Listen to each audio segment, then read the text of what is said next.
Depression সত্যি অদ্ভুত এক নাম, যা বাহির থেকে দেখা যায় না, ধরা যায় না। আবার পরীক্ষা নিরীক্ষা করেও এই ডিপ্রেশনকে বের করা যায় না।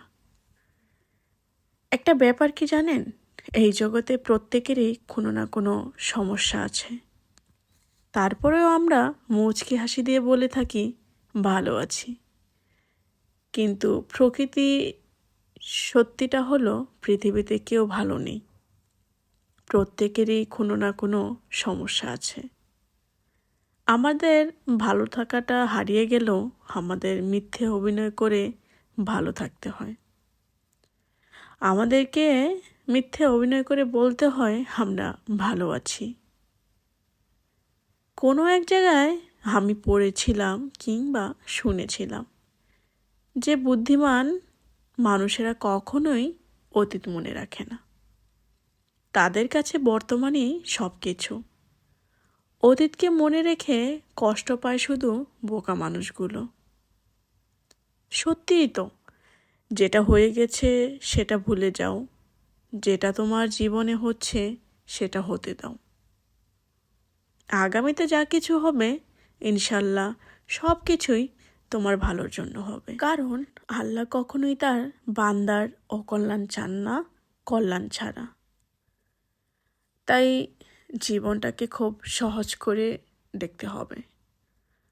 যেহেতু জীবন আছে সেহেতু সমস্যা, পাওয়া না পাওয়া সব কিছুই থাকবে।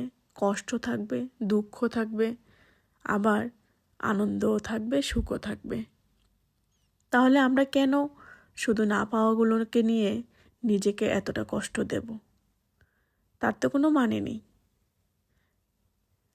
জীবনে সব কিছু পেতে হবে তারও কোনো মানে নেই। জীবনে যদি সব কিছু পেয়ে যাই তাহলে কি আমাদের জীবনে আফসোস থাকবে? আমরা না পাওয়ার কষ্ট কিভাবে বুঝবো? আর না পাওয়ার কষ্টটা যদি না থাকে, যেগুলো পেয়েছি তার সুখটা তো বুঝবো না।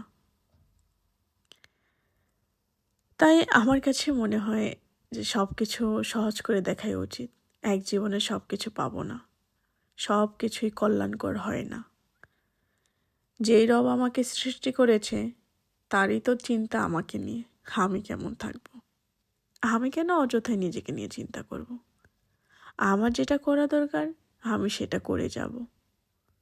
শুধু এইটুকুই মাথায় রাখতে হবে, আমার দ্বারা যেন অন্য কারো ক্ষতি না হয়। এছাড়া অন্য কিছু নিয়ে আমি ভাবি না, আর ভাবতে চাইও না। তাই আমিও সবাইকে সাজেস্ট করি, ডিপ্রেশন জীবনের কোনো কিছুই করতে পারবে না। নিজেকে এমনভাবে তৈরি করুন যেন ডিপ্রেশন আপনার ধারে কাছে আসতে না পারে।